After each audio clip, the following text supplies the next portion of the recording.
Welcome to the Wealth Transfer with TC. Today I want to talk about something exciting and troubling at the same time. And we just got done showing you some prophecies dealing with the Bushehr nuclear power plant and how it relates to the wealth transfer, to the beginning of it, when the markets are falling. So I want to touch on some news relating to that because I think we are closer more than ever.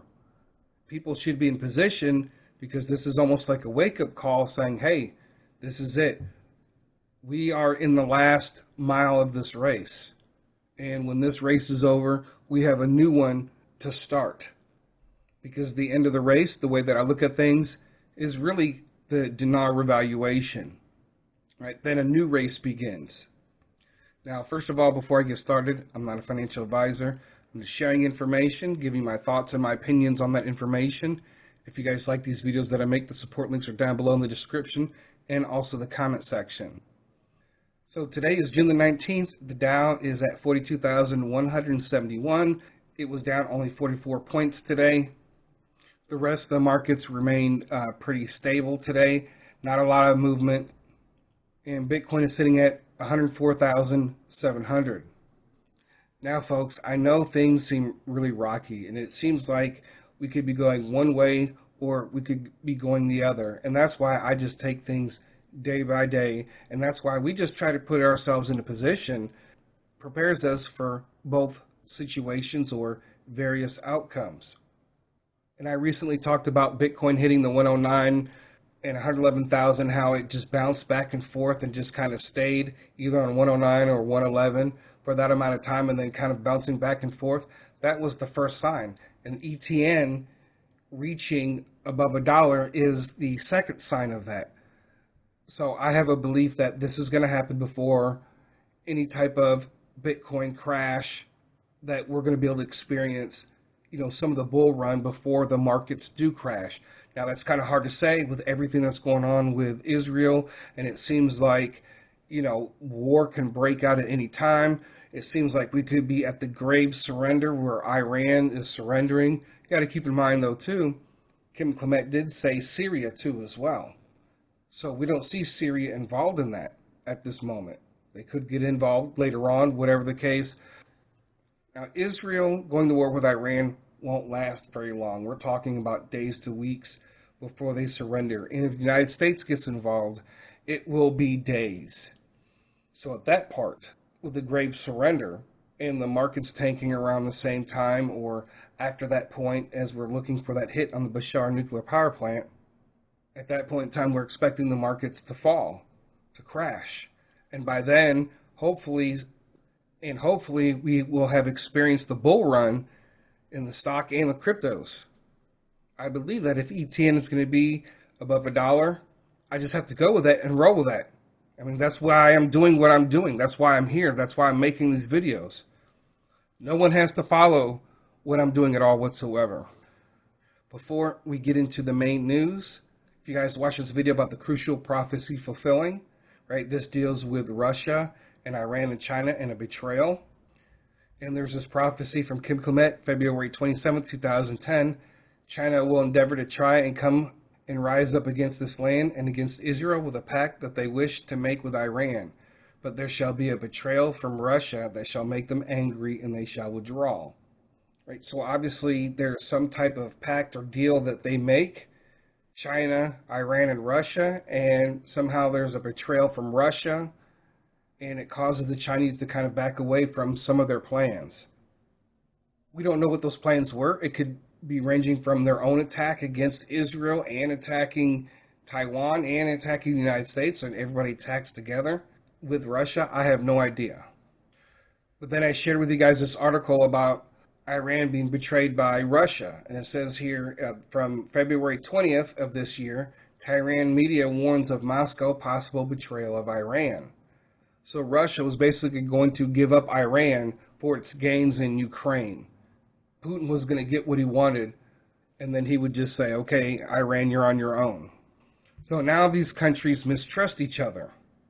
Now there's this article that came out about China unleashing its hackers against its friend Russia, seeking war secrets.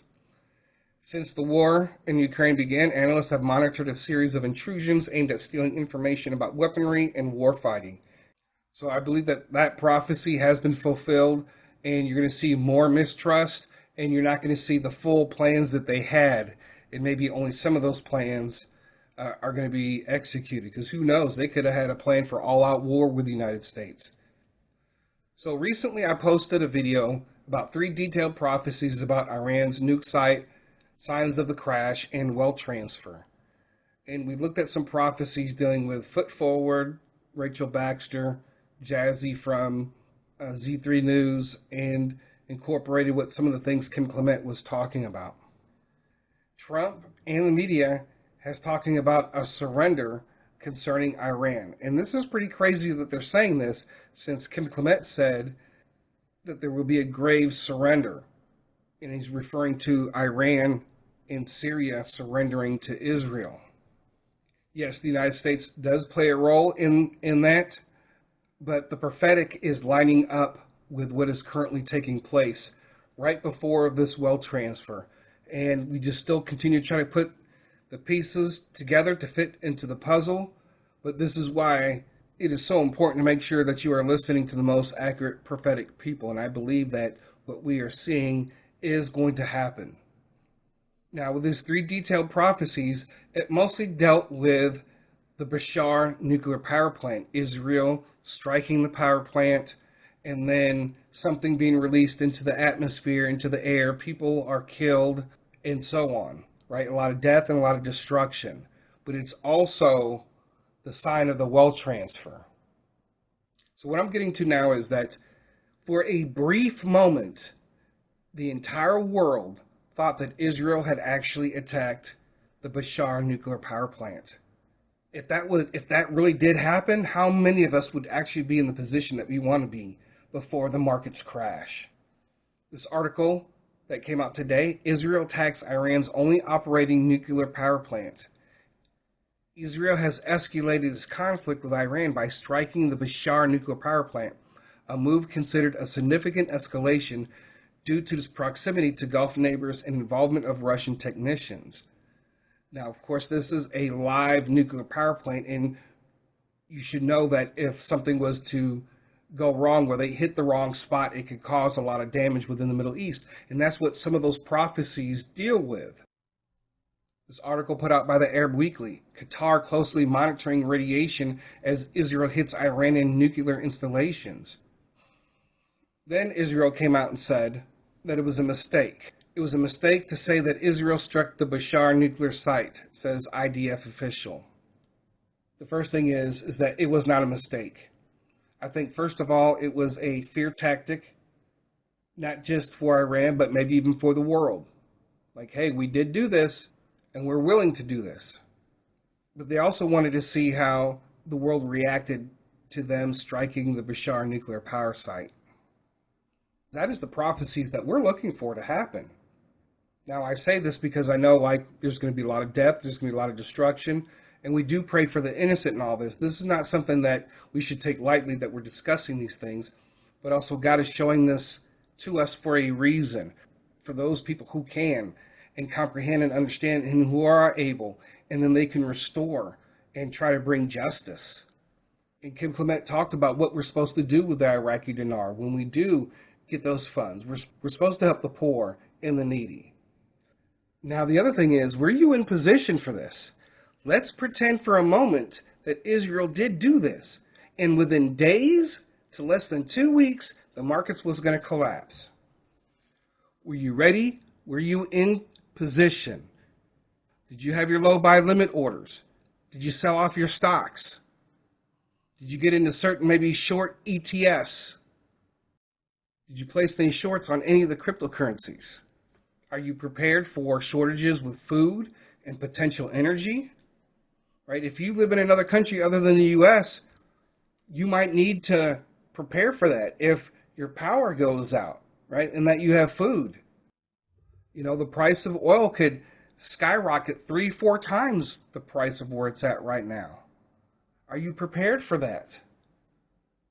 And it makes it hard because we're like, okay, I have a certain amount that I want to be at when I'm able to take profit and prepare for the fall of the stock and crypto markets. I cannot complete my goal without crypto going and moving to all-time highs, and some of my stocks moving to new all-time highs, and so on. And many of you are in that same position. And what about buying more dinar? What if this had happened and you saw the stock market go from 42,000 to 35,000? And look at your current financial situation right now. Do you have enough to buy $1,000, $5,000, $10,000 worth of dinar if you see this event begin to happen? Now, that's not financial advice. I'm just sharing my thoughts about that because I know what I'm going to do, because there will be that time where I will make my last purchase of the dinar. So I'm still having faith that we're going to see ETN over $1, that benchmark, and some other benchmarks when it comes to cryptocurrency. And I'm hoping that we do see old and new all-time highs before this event actually takes place. But if it doesn't, folks, it is what it is, and there's nothing that we can do about this. But so I hope you guys learned something from this, and hope that you are prepping yourself and putting yourself more into position. So I thank you guys for listening. God bless.